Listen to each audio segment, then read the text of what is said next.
very much, everybody. It's a great honor to have President Ferdinand Marcos Jr. of the Philippines, a great family legacy, and highly respected in this country. I know that because I have many friends in the Philippines, and there's great respect, or I couldn't say it, so congratulations. Thank you. We're going to be talking about trade. We're going to be talking about war and peace.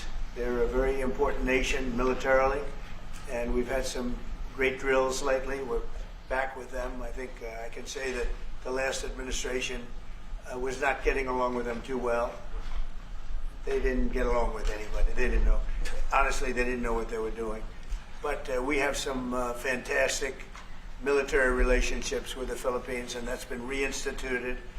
And Pete, I would say that you couldn't be happier, right, with the relationship. Absolutely. Great partners. So I just want to say it's an honor to have you. We're going to talk about trade today, and we're very close to finishing a trade deal, big trade deal actually. And we do a lot of business with you. It's a lot of income coming in for both groups. But I was surprised to see the kind of numbers. They're very big, and they're going to get bigger under what we're doing and what we're proposing.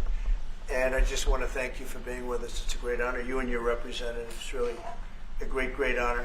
We have a big announcement. AstraZeneca, the big drug company, is going to spend $50 billion, just announced $50 billion in the United States in order to build various places all over the country, big manufacturing plants, pharmaceutical plants all over the country. So that's an honor. And he said they did that because of the election and because of the fact that the tariffs are placed. So they're building their facilities in New York. $50 billion, that's a big investment. And it's going to be a very good investment. I have no doubt about it. So thank you to AstraZeneca. And with that, I'd like to have you say a few words, please. Thank you very much, Mr. President. Of course, we're all very happy to be here to once again reaffirm the very strong ties between the Philippines and the United States, ties that go back over 100 years. And considering the context in which we live these days, especially in my part of the world, this has evolved into as important a relationship as is possible to have. We must remember that the United States is our only treaty partner in the Philippines, and that has stood us in good stead over the years, certainly through the Second World War, and the cultural memory of all Filipinos, down to even the school children, is that our strongest, closest, most reliable ally has always been the United States. That is something that we value, that we are grateful for, and that we will continue to foster as we go on. With the leadership of President Trump, I am very confident that we will be able to achieve that. I think it is worthwhile to remember that it was President Trump who, in his first term, characterized the relationship between the Philippines and the United States as ironclad. And that has been necessarily the case since that time that you made that statement, sir. And it is something that the Philippines will always hold close to its heart. Thank you once again, and we are honored, and it is our great pleasure to be here and to visit with the President of the United States. Thank you, sir. It's my great honor. Any questions? Mr. President. Yeah, please go ahead. Go ahead. Mr. President, do you think that Fed Chair Jerome Powell should resign? I think he's doing a bad job, but he's going to be out pretty soon anyway. In eight months, he'll be out. But I call him too late. He's too late all the time. He should have lowered interest rates many times. Europe lowered their rate 10 times. We lowered ours none. And it's causing a problem for people that want to buy a home. Look, our economy is so strong now, we're blowing through everything. We're setting records. You know that, you see that. And whether it's the Philippines or anyone else, we're setting records at levels that nobody's ever seen before. But you know what? People aren't able to buy a house because this guy is a numbskull. He keeps the rates too high, and probably doing it for political reasons. The only time I remember him cutting rates, I mean, he cut the rates just before the election to try and help Kamala or whoever he was trying to help. He probably didn't know. And he's building a building. He's $2.7 billion. They have a $900 million overrun. What is that? And that was given by Biden. That was another Biden deal. And this guy's building this building that's severely overrun. And what does he need the building for? Why does he need space for more people? So they did a big study the other day, and they called all of the great intellects and the great economists and all of the great everything. And it was 71, and only 2 got it right. Me and another gentleman that happens to be very smart. 69 people got it wrong, and the Fed got it wrong, more wrong than anybody.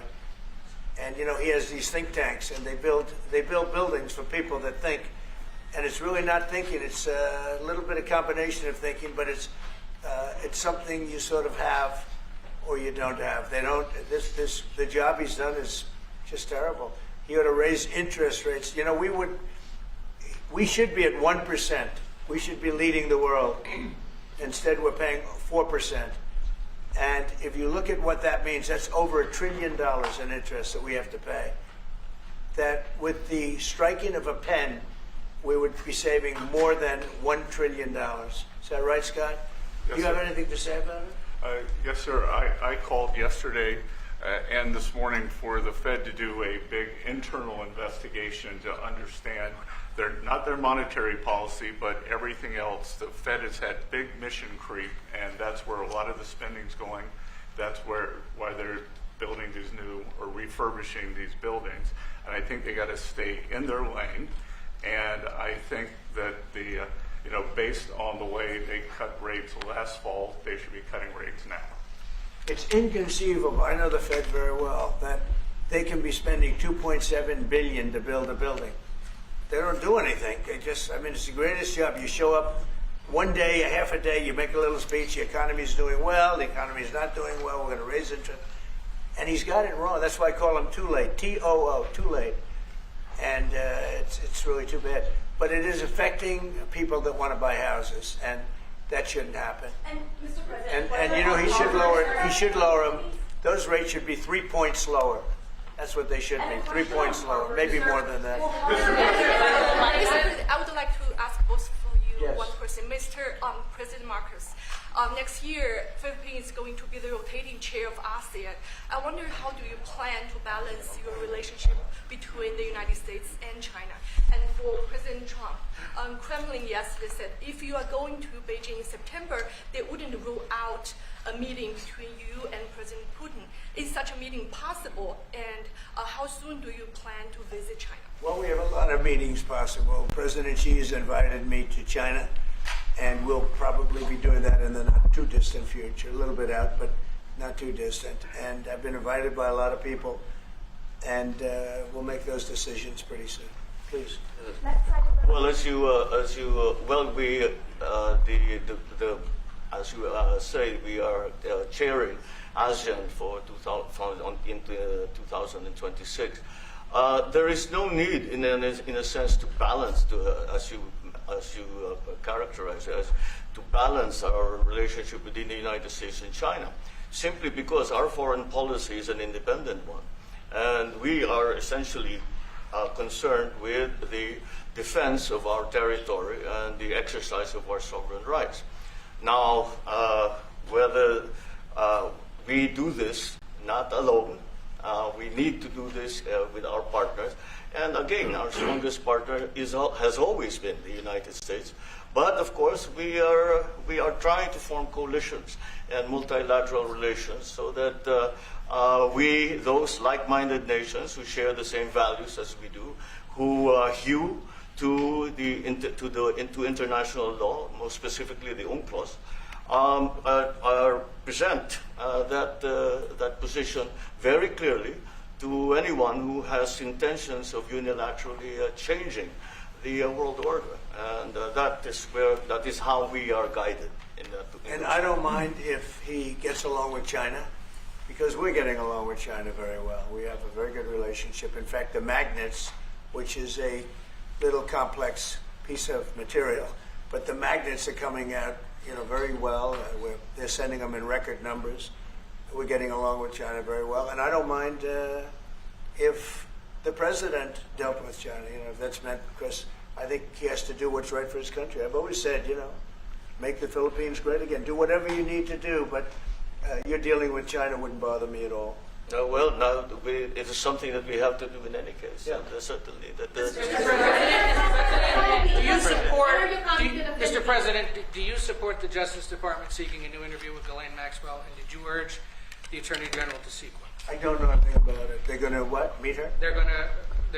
Your Deputy Attorney General is reached out to Ghislaine Maxwell's attorney asking for a new interview. Yeah, I don't know about She it, has but said- I think it's something that sounds appropriate to do. Yeah.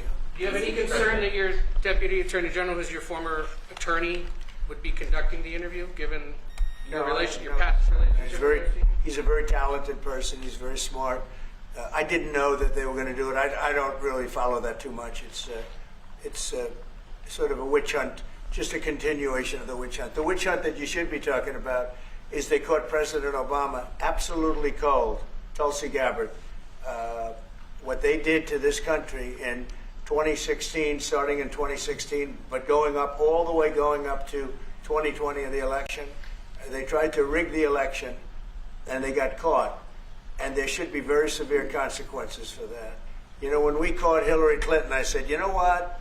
Let's not go too far here. It's the ex-wife of a president, and I thought it was sort of terrible. And I let her off the hook, and I'm very happy I did. But it's time to start, after what they did to me, and whether it's right or wrong, it's time to go after people. Obama's been caught directly. So people say, a group. It's not a group. It's Obama. His orders are on the paper.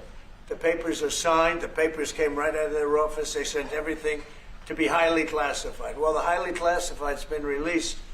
And what they did in 2016 and in 2020 is very criminal. It's criminal at the highest level. So that's really the things you should be talking about. I know nothing about the other, but I think it's appropriate that they do go. May I ask you about that, Mr. President? Tulsi Gabbard has submitted a criminal referral to the Department of Justice. From your perspective, who should the DOJ target as part of their investigation? What specific figures in the Obama administration? Well, based on what I read, and I read pretty much what you read, it would be President Obama. He started it. And Biden was there with him, and Comey was there, and Clapper. The whole group was there. Brennan, they were all there in a room. Right here, this was the room. This is much more beautiful than it was then, but that's okay. I have nice pictures up that came out of the vaults. They were in there for 100 years. This is much more beautiful. We have the Declaration of Independence now in the room, which wasn't here. I guess people didn't feel too good about putting it here, but I do. But you know what? If you look at those papers, they have them stone cold, and it was President Obama. It wasn't lots of people all over the place. It was them too. But the leader of the gang was President Obama, Barack Hussein Obama. Have you heard of him? And except for the fact that he gets shielded by the press for his entire life, that's the one they... Look, he's guilty. It's not a question. I like to say, let's give it time. It's there. He's guilty. This was treason.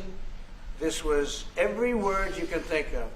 They tried to steal the election. They tried to obfuscate the election. They did things that nobody's ever even imagined, even in other countries.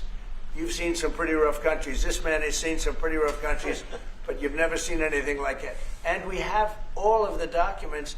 And from what Tulsi told me, she's got thousands of additional documents coming.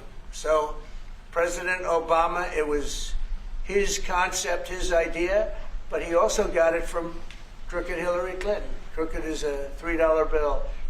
Hillary Clinton and her group, the Democrats, spent $12 million to Christopher Steele to write up a report that was a total fake report. Took 2 years to figure that out, but it came out that it was a total fake report. It was made up fiction.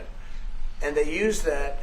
The one thing they weren't able to do was and probably the only thing I respect about the press in years is the press refused to write it before the election. They refused to put it in. The Steele report was a disaster. all lies, all fabrication, all admitted, an admitted fraud.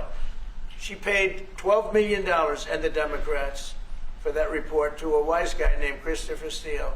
He wrote a phony report, and they wanted to get that report in before the election. And I'll tell you what, I talk about all the time, the fake news, how bad it is. But in this case, they wouldn't do it. They saw it, they read it, and they said, we don't believe it.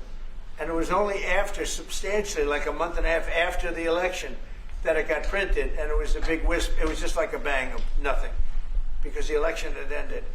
If that report had gotten published by the New York Times or somebody, and I respect the Times for maybe only this, because they're crooked as you can be. They're a terrible paper, a crooked, corrupt paper.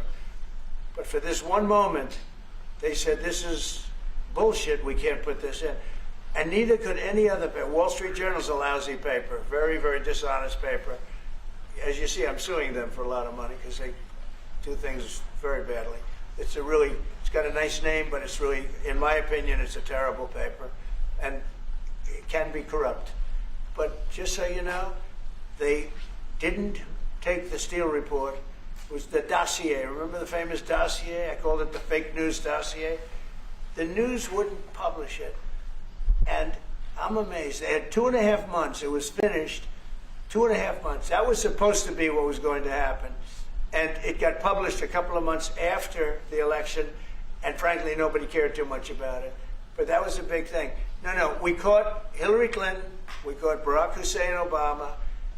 They're the ones, and then you have many, many people under them. Susan Rice, they're all there.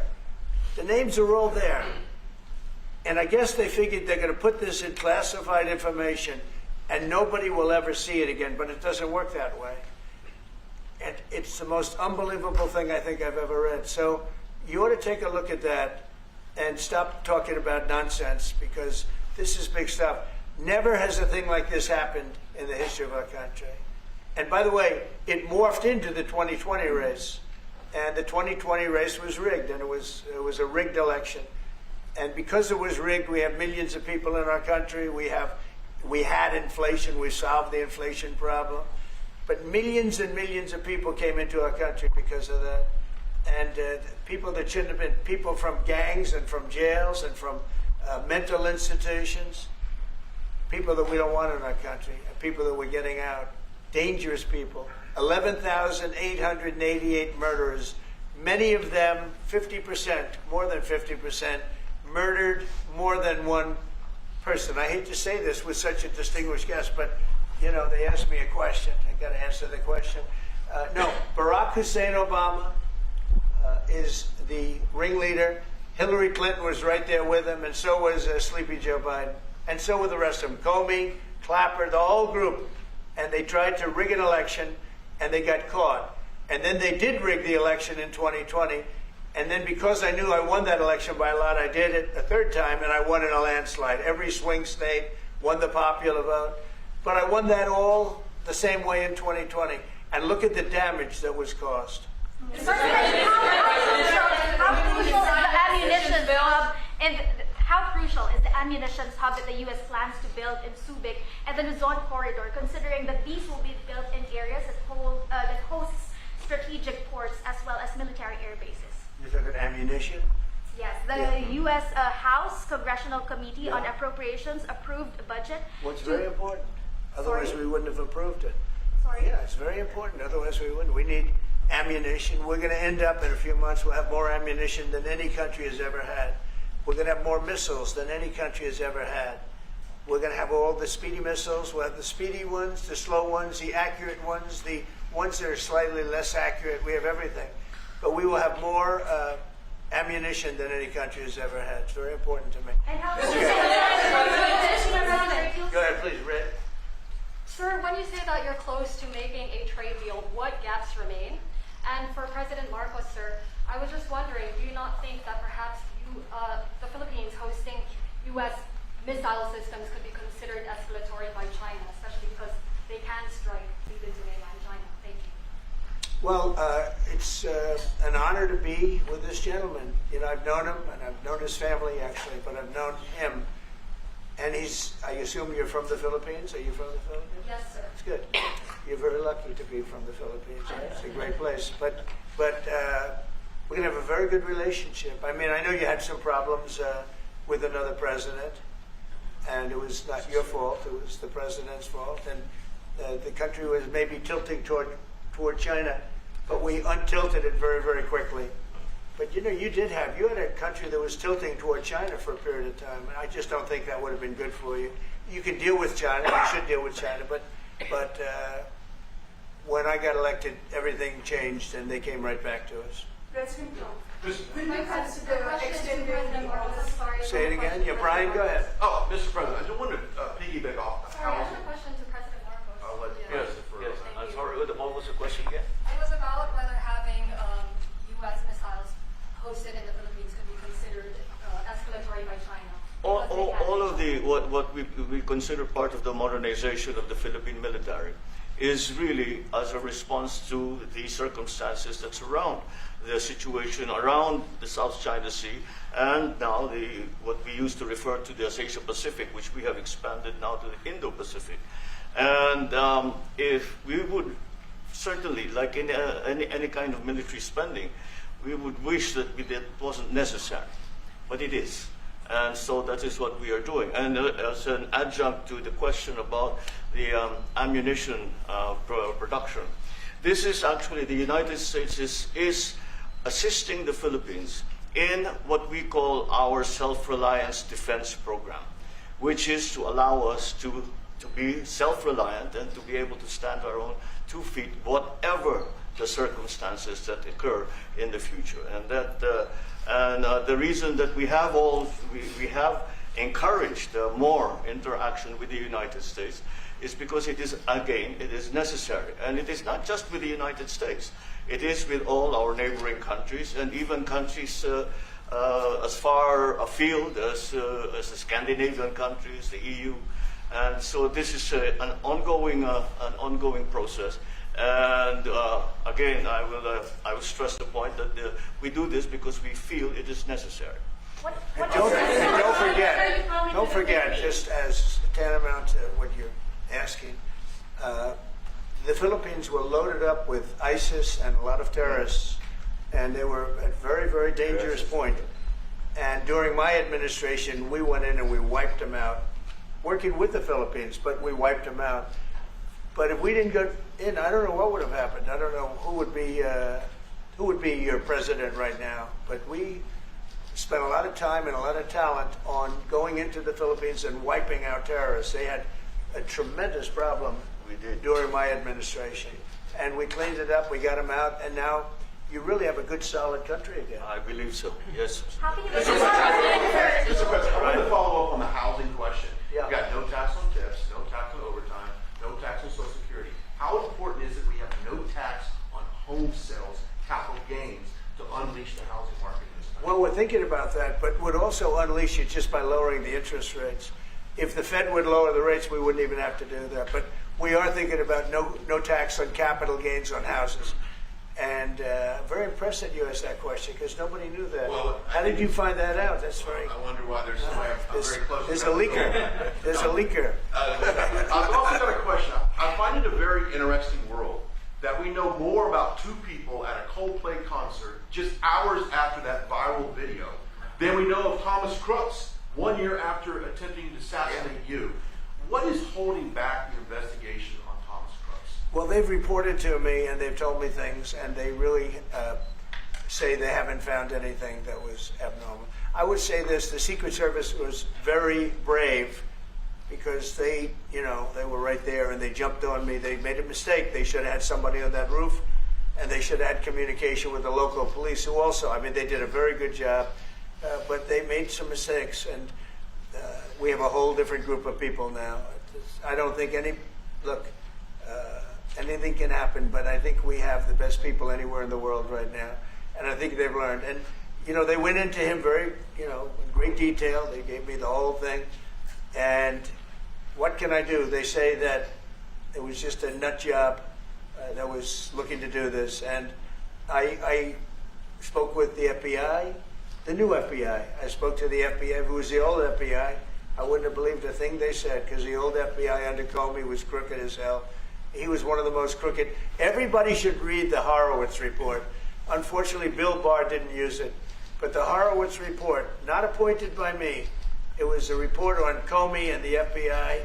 It is one of the worst shots at a human being I think I've ever seen. In fact, the New York Times did an editorial that was one of the worst editorials I've ever seen about anybody. That was about Comey. You ought to go back and get, and Barr didn't use it because he didn't have the guts to use it, or something happened. I don't know. Too bad. He went to Mr. Durham. Instead of doing the Durham, all they had to use is the Horowitz report.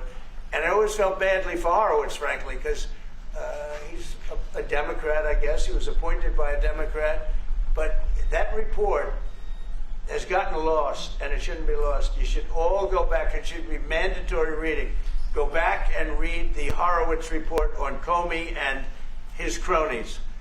And you'll see exactly, we're going to add that to all the stuff that we found. It just confirms it.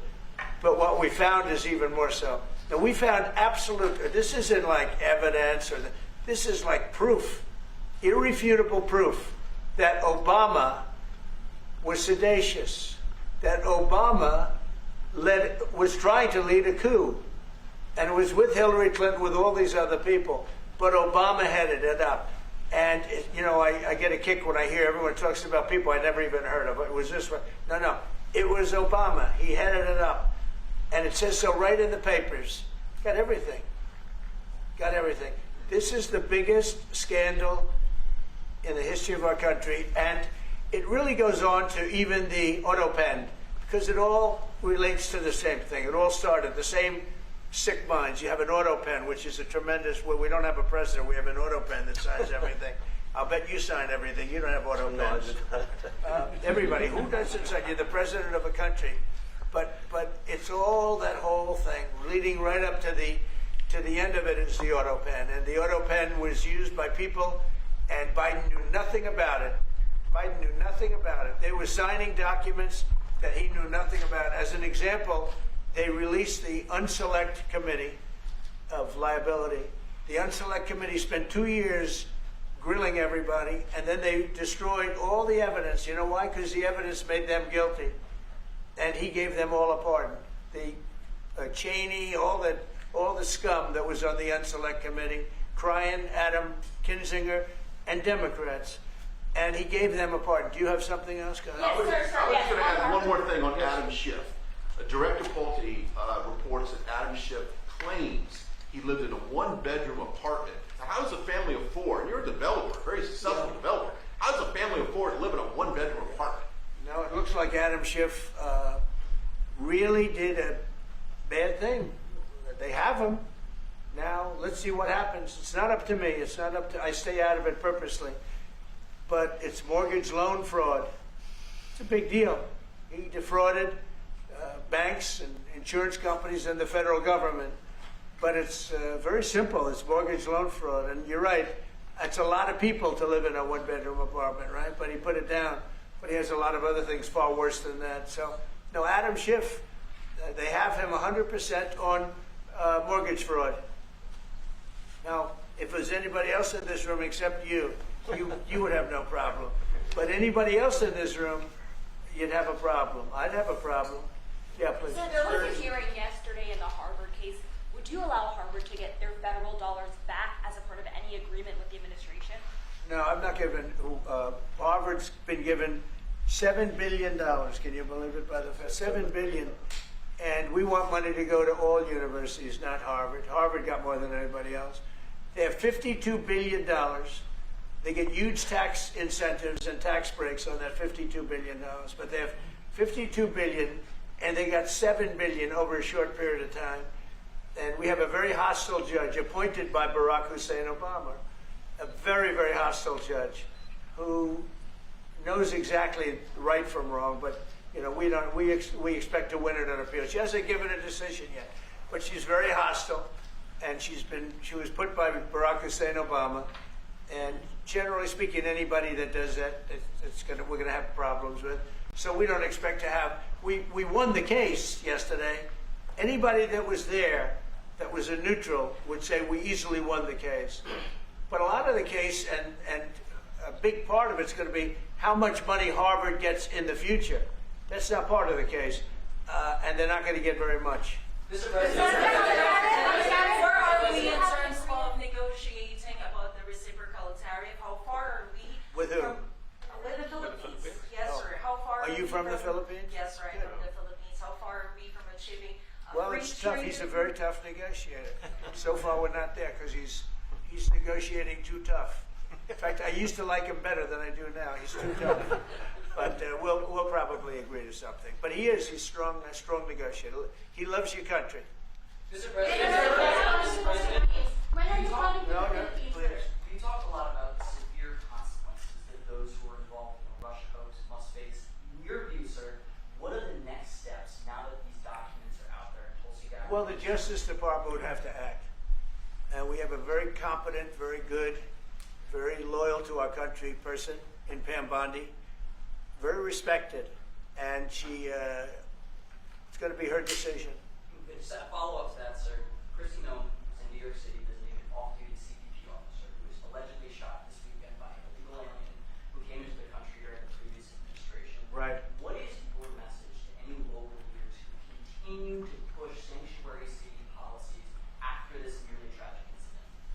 So the only thing I don't understand, because you like to understand things and we're all smart people and all, but why would they allow 21 million people into our country, unvetted, unchecked? You don't allow it. You wouldn't allow people then. He's tough. No, the country's run properly.